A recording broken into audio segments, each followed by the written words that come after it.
Paravur വടക്കേക്കരയിൽ കപ്പേളപ്പടി bus സ്റ്റോപ്പിന് സമീപം വാഹന അപകടം. കൊടുങ്ങല്ലൂരിലേക്ക് പോവുകയായിരുന്ന ഇക്കോ വാൻ എതിർദിശയിലെ മതിലിലിടിച്ച് തലകീഴായി മറിയുകയായിരുന്നു.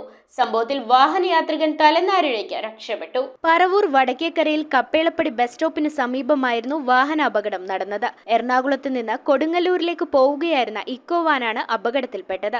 എതിർദിശയിലെ മതിലിലിടിച്ച് റോഡിലേക്ക് തലകീഴായി മറിയുകയായിരുന്നു. സംഭവത്തിൽ വാഹനയാത്രികൻ രക്ഷപ്പെട്ടത് തലനാരിഴയ്ക്ക്.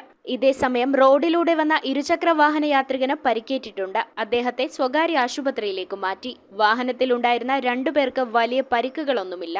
അദ്ദേഹം ഉറങ്ങിപ്പോയതാകാം അപകടത്തിന് കാരണമെന്നാണ് നിഗമനം. News bureau, Paravur. നമോ ഭഗവതേ വാസുദേവായ ധന്വന്തരയേ അമൃതകലശഹസ്തായ സർവാമയ വിനാശനായ ത്രൈലോക്യനാഥായ മഹാവിഷ്ണവേ നമഃ.